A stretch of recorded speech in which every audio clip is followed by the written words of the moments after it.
Iconic star Allu Arjun Atlee combination లో వస్తున్న చిత్రం రాక. ఈ చిత్రం గురించిన చిన్న అప్డేట్ కూడా సోషల్ మీడియాలో ఒక ఊపు ఊపేస్తోంది. ఇది కేవలం ఒక సినిమాగా కాకుండా భారతీయ సినిమా గతిని మార్చే ఓ విజువల్ వండర్ గా రూపుదిద్దుకుంటోంది.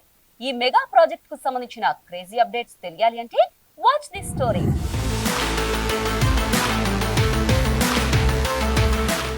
పుష్ప తర్వాత అల్లు అర్జున్ క్రేజ్ దేశ సరిహద్దులు దాటిపోయింది. అందుకే తన తదుపరి చిత్రం కోసం అట్లీ వంటి మాస్ డైరెక్టర్ ను ఎంచుకున్నారు అల్లు అర్జున్. అయితే ఇది Atlee mark regular commercial cinema కాదు. సోషియో ఫ్యాంటసీ, మైథాలజీ ఇంకా సైన్స్ ఫిక్షన్ కలగలిసిన ఒక అద్భుతం. ఈ సినిమా కోసం సన్ పిక్చర్స్ ఏకంగా 800 కోట్ల భారీ బడ్జెట్ ను కేటాయించింది. ఇంటర్నేషనల్ స్టూడియోస్, మార్వెల్ సినిమాలకు పనిచేసే లోలా విఎఫ్ఎక్స్, స్పెక్ట్రల్ మోషన్ వంటి హాలీవుడ్ టాప్ సంస్థలు ఈ సినిమా కోసం పనిచేస్తున్నాయి. ఇక స్క్రీన్ మీద విజువల్స్ మునిపెన్నడూ చూడని విధంగా ఉండబోతున్నాయి. ఇండియన్ సినిమా స్టాండర్డ్స్ ను ప్రపంచ స్థాయికి తీసుకెళ్లడమే లక్ష్యంగా అట్లీ ఈ చిత్రాన్ని రూపొందిస్తున్నారు.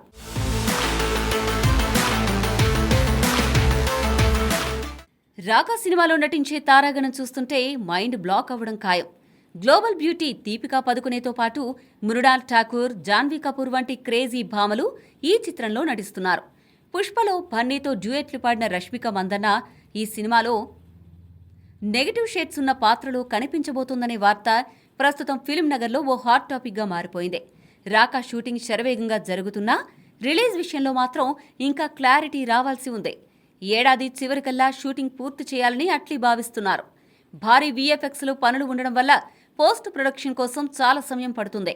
ఫైనల్గా 2027 ద్వితీయార్థంలో సినిమా వచ్చే అవకాశం ఉంది. ఒకవేళ పుష్ప సెంటిమెంట్ను ఫాలో అయితే 2027 డిసెంబర్లో లేదా దసరా సీజన్లో రాక గర్జన వినపడొచ్చు. అల్లు అర్జున్ తన కెరీర్లో ఇప్పటి వరకు ఇలాంటి విభిన్నమైన జోనర్ను టచ్ చేయలేదు. సైన్స్ ఫిక్షన్కు మైథాలజీని జోడించడం అనేది ఒక సాహసమనే చెప్పొచ్చు. Atlee making style, Bunny energy, 800 కోట్ల రూపాయల ఖర్చు ఇవన్నీ కలిస్తే బాక్సాఫీస్ వద్ద రికార్డుల వేట మొదలవ్వడం ఖాయమనిపిస్తోంది.